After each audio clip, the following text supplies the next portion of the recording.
Thank you for joining me. I'm April-Marie Aguilar here in High Point, North Carolina at the brand new state-of-the-art facility, the Go Forth Elite Performance Center with Carolina Core FC. And today I'll be speaking with a legend, Eddie Pope. How are you doing today? I'm well, thank you for having me. Yes, thank you so much for joining me. But I want to mention, with the club in its second season, how do you continue to push the envelope in order to achieve the desired result? It's just working every day, working hard every day, making sure the players are working hard every day. I'm trying to make sure that we look a little bit before, a little bit beyond, the next day and the next day, try to have a little bit of a vision, setting goals that are out in front of us, trying to achieve those goals, making sure the players are achieving those goals, as well as the coaching staff. Mm-hmm. And how does the mind of a former U.S. soccer legend translate to that of CSO? I think just for the most part, just trying to make things better than I had them. So I'm thinking about all the little bit of pitfalls that I may have gone through, whether that's on the field or off the field, trying to make things easier for players, try to give players advice on the field. So sometimes it is putting on the cleats and going out and trying to disseminate the information that I had as a player and moving that on to them. So those are some of the major ways. And then obviously trying to perform at the best of my ability as a CSO, as sometimes a coach, but then making sure that they have something like this, a training facility where they can apply their trade. So I'm told you're the first to arrive and the last to leave. How does that level of commitment contribute to the success of the organization?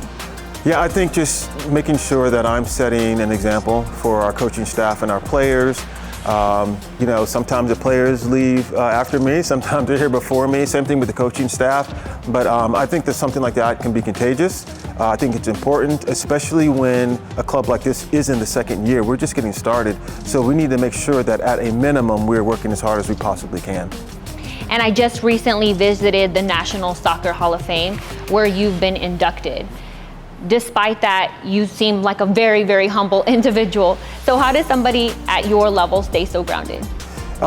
For me, I think it's the game humbles you at all times. So the second that a player or anyone becomes a little bit haughty, the game will humble you. On the field sometimes, off the field sometimes, as a CSO, as a coach, where you might lose the game that you should have won. Soccer has a strange way of doing that for everyone. And earlier today, we had the opportunity to attend practice. I saw you taking some forwards aside and, giving them some pointers. How does somebody with your experience not only instill what you know, but at the same time, inspire them throughout the process? Yeah, I think players are interesting, right? Players, obviously I was a former player. One of the things that they do pay attention to is where you've played, what you've done.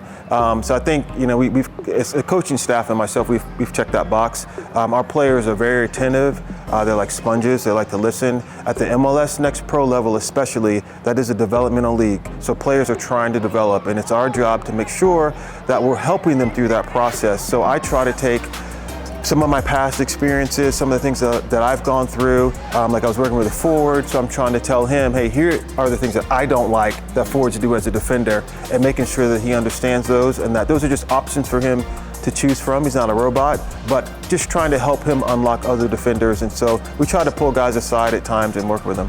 So that's the knowledge that you teach out on the field. What is something that you're instilling in them outside the pitch?